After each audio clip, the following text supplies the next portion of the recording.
Bismillahirrahmanirrahim. Assalamualaikum warahmatullahi wabarakatuh. Bertemu lagi dengan saya di pelajaran IPS. Hari ini kita akan melanjutkan materi setelah kemarin kita sudah belajar tentang interaksi antar negara-negara ASEAN. Hari ini kita akan belajar tentang pengaruh perubahan dan interaksi keruangan terhadap kehidupan di negara-negara ASEAN. Bagaimana kabar kalian hari ini? Semoga semuanya sehat selalu dan selalu diberi kelancaran dalam belajar, semangat dalam belajar, walaupun sampai akhir nanti semester ganjil ini kita akan tetap belajar secara online. Semoga kalian tetap semangat untuk mengerjakan tugas-tugas dari guru-guru dan belajar dengan baik. Oke, langsung saja ya. Kalian bisa melihat LKS halaman 43 sampai 47 untuk menyimak. Di slide pertama, ada perubahan ruang dan interaksi antar ruang akibat faktor alam. Yang pertama itu ada faktor iklim. Faktor iklim ini maksudnya lokasi negara-negara ASEAN yang berada di antara benua Asia dan benua Australia menyebabkan wilayah ini memiliki pola arah angin yang berganti setiap setengah tahun sekali. Nah, angin ini itu biasa dinamakan dengan angin muson timur dan angin muson barat, yang menyebabkan adanya musim kemarau dan musim penghujan. Selain iklim matahari dan iklim muson, ASEAN juga dipengaruhi iklim fisik, yaitu iklim yang dipengaruhi keadaan fisik suatu wilayah, seperti perairan laut, pegunungan, dan dataran.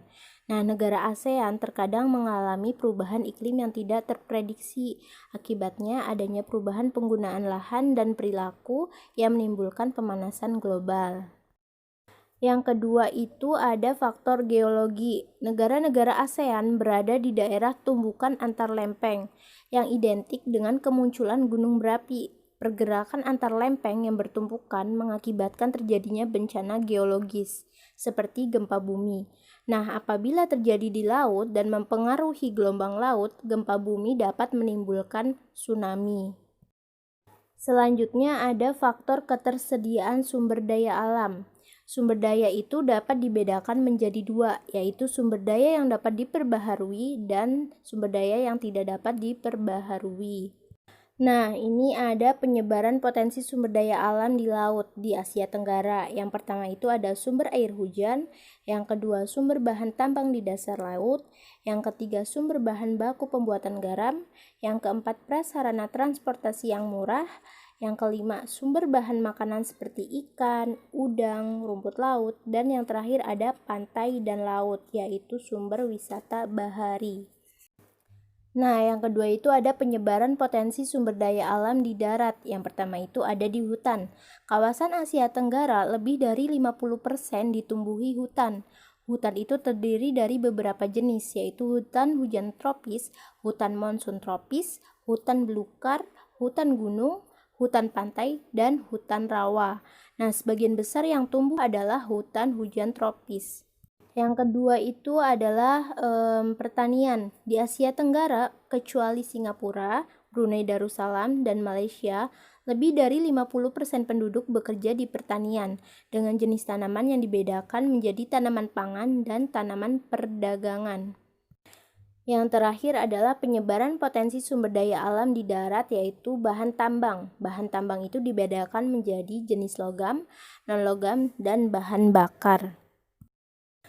Selanjutnya itu ada pengaruh perkembangan ilmu dan teknologi terhadap perubahan ruang. Yang pertama itu teknologi transportasi. Transportasi itu merupakan sarana perhubungan. Sarana ini mempermudah pengangkutan sampai ke tempat tujuan. Nah, contoh dari teknologi transportasi itu ada pada gambar di atas.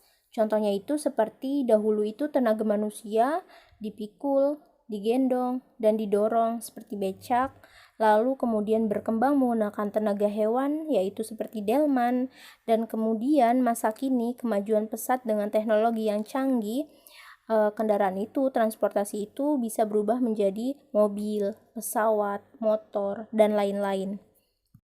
Selanjutnya ada teknologi komunikasi yang diartikan sebagai suatu peralatan keras atau hardware yang dapat memungkinkan setiap orang untuk mengumpulkan, memproses, hingga saling bertukar informasi satu dengan yang lain. Nah, ini ada dampak perkembangan teknologi komunikasi. Yang pertama itu di bidang sosial, yaitu maraknya perdagangan, bertambahnya penduduk, kerjasama luar negeri mudah, dan kebutuhan transportasi tinggi. Selanjutnya di bidang ekonomi, yaitu ada nilai barang lokal meningkat, barang asing mudah dijangkau, dan bertambahnya pendapatan negara dari pajak dan pendapatan sewa. Yang ketiga itu di bidang budaya, yaitu aliran yang bertentangan dengan budaya mudah masuk, terjadi akulturasi budaya, dan perubahan sistem nilai dan norma, serta terjadinya kecenderungan hidup hedonis. Yang terakhir itu di bidang keamanan, yaitu jaringan perusuh mudah terdeteksi, lalu gangguan keamanan suatu negara rentan, dan narkotika dan obat-obatan terlarang lainnya semakin mudah didapatkan. Itu adalah dampak-dampak perkembangan teknologi komunikasi. Yang ketiga itu ada pengaruh perubahan ruang terhadap kehidupan ekonomi. Kerjasama ASEAN menjadikan proses distribusi semakin luas jangkauannya.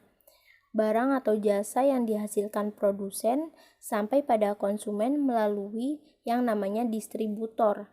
Nah, perkembangan teknologi transportasi ini dapat memperpendek waktu dan jarak untuk mendistribusikan barang atau jasa ke konsumen.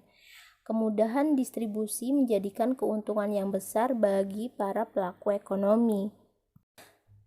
Contohnya nih, misalnya negara Thailand memprodusen beras yang dengan mudah melakukan kegiatan ekspor ke negara Singapura, Indonesia, dan berbagai negara lain di kawasan ASEAN tanpa beban pajak.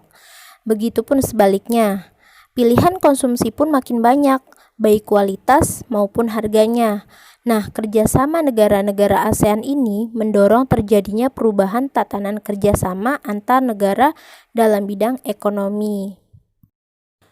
Selanjutnya ada pengaruh konversi lahan pertanian ke industri dan permukiman terhadap perubahan ruang dan interaksi antar ruang. Konversi lahan adalah perubahan fungsi sebagian atau seluruh kawasan lahan dari fungsinya semula menjadi fungsi lain yang menjadi dampak negatif. Pengaruh konversi lahan pertanian menjadi lahan industri. Perusahaan mendirikan industri biasanya dengan alasan sebagai berikut. Yang pertama itu, pembangunan industri memiliki akses yang lebih mudah. Yang kedua, faktor sosial dan budaya hukum waris. Konversi lahan pertanian menjadi industri mengakibatkan petani terusir dari tanah yang digantikan oleh uang. Yang ketiga, industri dibangun dekat dengan bahan baku lahan pertanian menjadi pilihan yang baik. Yang keempat, lahan pertanian lebih murah dibandingkan lahan terbangun.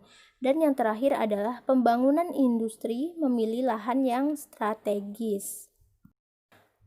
Akibat konversi lahan dari lahan pertanian menjadi industri adalah lahan pertanian sekitar industri berpotensi terkena imbas pencemaran akibat limbah atau polusi industri, tanah, air, dan udara. Selanjutnya ada konversi lahan itu menular yang mengancam kesediaan lahan pertanian. Dan yang terakhir, lahan pertanian berkurang, produktivitas pangan dari pertanian menurun. Pengaruh konversi lahan pertanian menjadi lahan permukiman. Nah, dampak negatif lahan pertanian menjadi lahan permukiman itu adalah sebagai berikut. Yang pertama, petani dan buruh tani kehilangan mata pencahariannya. Luas lahan pertanian berkurang, berkurangnya lahan resapan air, dan hilangnya lahan ruang terbuka hijau atau RTH. Itu ya materi kita hari ini, semoga kalian bisa memahaminya dengan baik. Jika memang kurang paham, kalian bisa baca lagi LKS-nya atau buku paket yang kalian miliki di rumah, atau bisa kalian cari informasi lebih lanjut di internet. Untuk tugas, silahkan kalian kerjakan tugas mandiri halaman 42 nomor 1-5. Dikumpulkan ke WA pribadi saya dengan cara difoto. Saya tunggu sampai batas maksimal minggu depan. Oke, sekian. Wassalamualaikum warahmatullahi wabarakatuh.